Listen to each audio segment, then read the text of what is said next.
안녕하세요. 반갑습니다.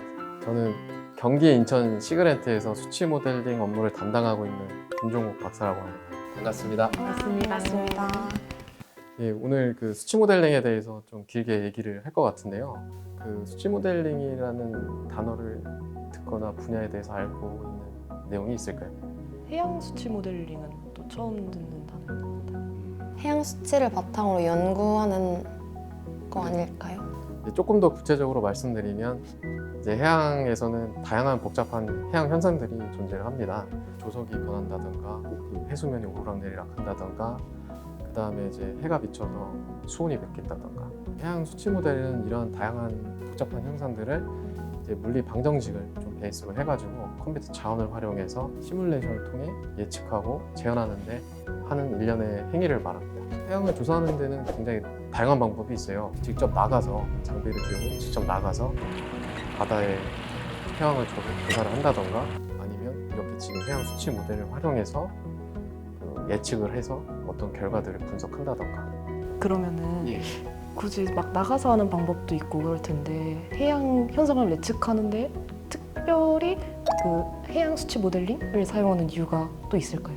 많은 이유 중에 가장 차이가 있다고 한다면 첫 번째는 이제 시공간적인 제약이 조금 덜하다. 왜냐하면 그 현장에 장비를 들고 이제 선박을 타고 직접 나가서 도착을 한 다음에 조사를 한다는 거는 일단 계획도 계획이고 날씨가 바뀐다던가 이런 제약이 좀 많이 있어요. 한번 나갈 때 계획도 잘해야 되고 돈도 많이 들고 그 다음에 사람도 준비를 많이 해야 되기 때문에 그런 부분에서는 한번 나갈 때 예산과 시간이 많이 투자돼서 실패하게 될 경우 상당히 리스크가 좀 많아요. 근데 상대적으로 그런 제약들이 수치 모델에서는 덜하다. 왜냐하면 컴퓨터를 활용해서 여러 번 트라이 할 수 있는 부분도 있고 다만 해양 조사를 통해서 나온 결과를 활용해서 수치 모델에 대한 신뢰성이나 이런 거를 확보해야 되는 과정은 필요합니다. 저 여쭤보고 싶은 거 있는데 예. 그렇다면 그 수치 모델링을 사용함으로써 어느 정도 시공간적 효율을 보이고 있는지 알 수 있을까요? 시공간적인 효율이면 이제 관측은 모든 바다를 촘촘히 이렇게 조사할 수는 없거든요. 저희 해양 수치 모델링에서는 바다를 여러 도메인을 직접적으로 사용자에 의해서 결정을 할 수가 있습니다. 예를 들어 4,000km 뭐 이렇게 설정을 할 수가 있는데 연안 같은 경우 좀 촘촘하게 현상을 좀 봐야 돼서 20m 간격으로 했을 때 1년 예측하는데 한 실제 드는 시간은 2일에서 한 3일 정도? 조사하는 거에 비해서는 어떻게 보면 조금 쉬워 보인다. 이제 좀 스트레스가 덜하다. 이렇게 생각할 수도 있겠지만 이제 모델도 상당히 좀 노고가 좀 많은 부분이 있어요. 그거를 통틀어서 뭐가 낫냐, 덜하냐 이런 거는 좀 얘기하기 좀 힘들고 그래서 어쨌든 큰 차이점이라고 하면 그 두 가지 그 다음에 공간적인 그 효율성이라고 하면은 한 2, 3일이면 1년이 예측 가능하다라고 이제 말씀드릴 수 있을 것 같습니다. 해양 수치 모델링에 대해서 조금 이해가 됐나요? 네. 네, 되는 것 같아요. 예, 기본적으로는 컴퓨터를 이용해서 이제 현상들을 재현하는 거다라고 그다음에 예측하는 거다라고 생각을 하시면 되고 저 궁금한 게 있는데 예, 최근에 비가 많이 내리고 있잖아요. 예, 비가 많이 올 경우에 해양에 미치는 영향이 네. 어떤 게 있는지 궁금합니다. 요즘에 비가 좀 많이 오죠. 조금 물난리가 나서 산사태가 나던가 그런 육지에서 일어나는 현상들이 바다에도 영향이 좀 있어요. 왜냐하면 결국에는 비가 육지에서 내리면은 비가 많이 오면 바다에서 물론 내리는데 육지에서 내리면은 물이 어디로 빠져야 되거든요. 근데 결국에는 지하수를 통해서 빠진다던가 아니면은 쓸려 내려서 바다로 이제 흘러 나온다던가 같이 육지에서 나오는 오염원들이나 결국에는 바다로 흘러 나오게 돼 있습니다. 그래서 물이 다량으로 오게 되면 그 평상시보다는 많은 오염원들이 흘러 나가겠죠. 그래서 이런 부분들이 이제 해양 쪽에서는 많이 영향이 있어요. 실제로 저희 나라는 8월이나 9월이나 이때 비가 많이 오잖아요. 그때 해양 변화가 가장 많이 나오는 시기입니다. 그러면은 네. 수치 모델링을 통해서 그 쓰나미 같은 자연재해도 예측이 가능한 건가요? 아니, 충분히 가능합니다. 실제로 쓰나미 모델은 일본 쪽에서는 가장 활발히 이루어지고 있는 분야 중에 하나고요. 왜냐하면 지진이 워낙 많이 나니까 지진 모델 자체도 있고 지진이 남에 따라서 파고가 쓰나미가 어떻게 몰러오는지 그거를 이제 예측하는 모델이 존재를 해요. 다만 이제 저희 인천 같은 경우는 그 쓰나미가 발생할 확률이 적고 남서해역이나 이제 동해안 같은 경우는 쓰나미 모델을 많이 운영하고 있고 전문가들이 많은 부분에서 예측을 하고 있습니다. 서해는 쓰나미가 나올 확률이 적어요. 쓰나미가 나면 큰일 납니다. 많이 큰일 나서 아마 서울이나 대전까지는 전부 침수되고 막 이런 현상이 일어날 거예요.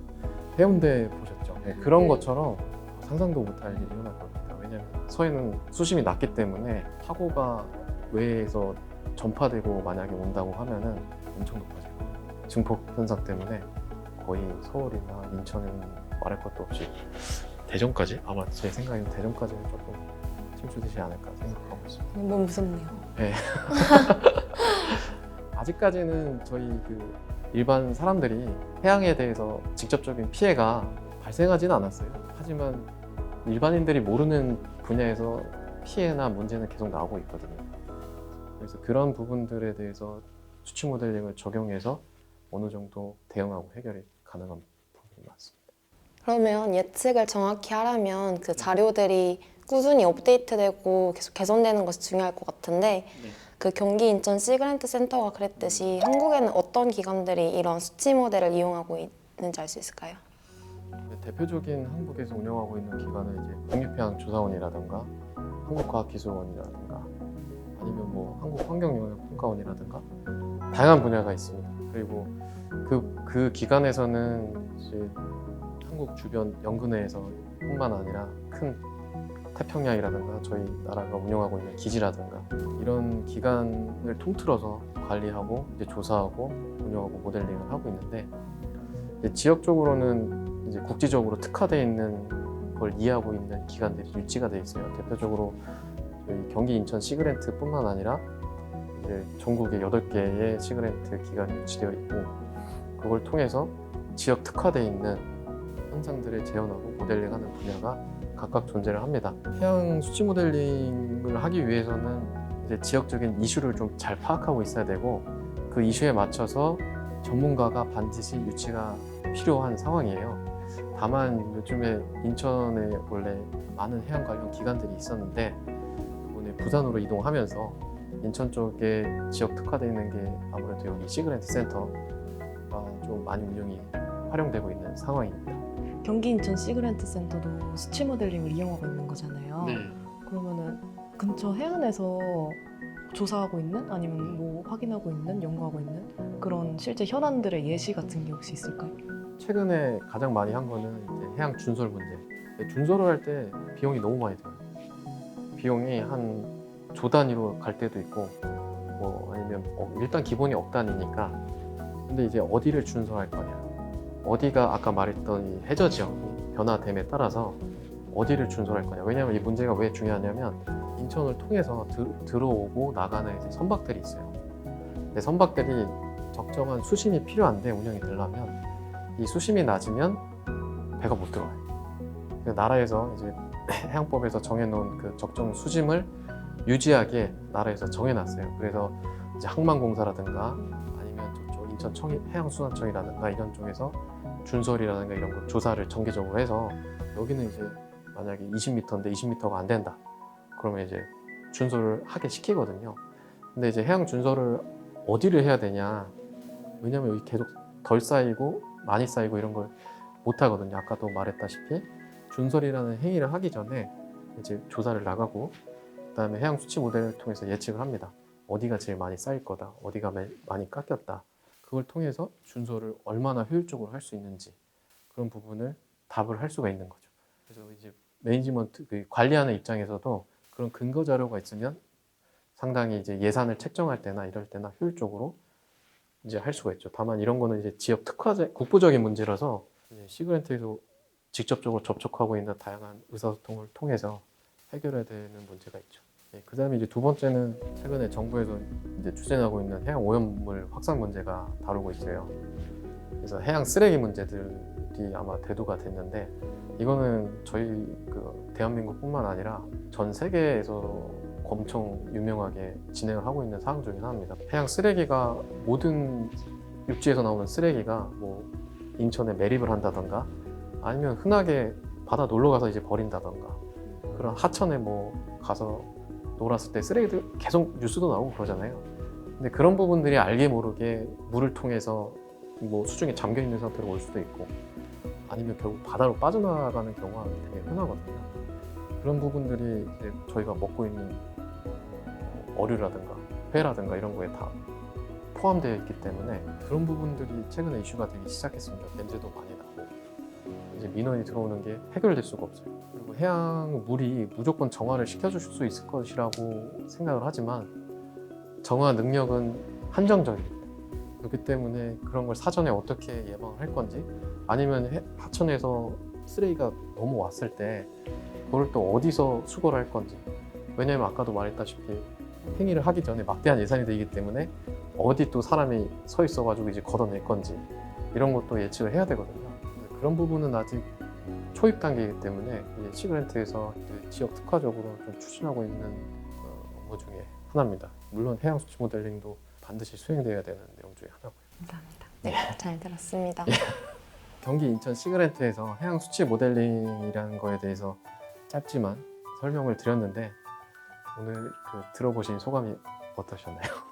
저는 오늘 처음까지만 해도 해양 수치 모델링이 뭔지도 잘 몰랐는데 좀 자세히 설명을 해주셔가지고 좀 조금이라도 더 많이 알게 된 것 같아요. 네, 저도 해양 수치 모델링이란 단어적 사전적 의미만 조금 예측을 하고 있었는데 오늘 이렇게 박사님 얘기 듣고 해양 수치 모델링이 어떻게 이용이 되고 있는지에 대해 좀 자세히 알 수 있는 시간이었어서 좋았던 것 같습니다. 네, 감사합니다. 많은 관심과 지속적인 게 좀 필요한데 오늘 이렇게 설명할 수 있는 자리를 갖게 돼서 정말 좋았고 앞으로도 이렇게 뭔가 설명하고 일반적인 사람들한테도 의사소통을 좀 많이 해야 되겠다라는 생각도 많이 들게 됐습니다. 네, 감사합니다. 감사합니다. 안녕하세요. 한국은 삼면이 바다인 나라잖아요. 해양은 그렇게 세세하게 나누고 있지 않아요. 수치 모델에 빨리빨리 넣는 거예요. 그렇게 해서 이제 나오는 결과가 좀 더 정확해질 수 있도록 하는 이런 기술이거든요.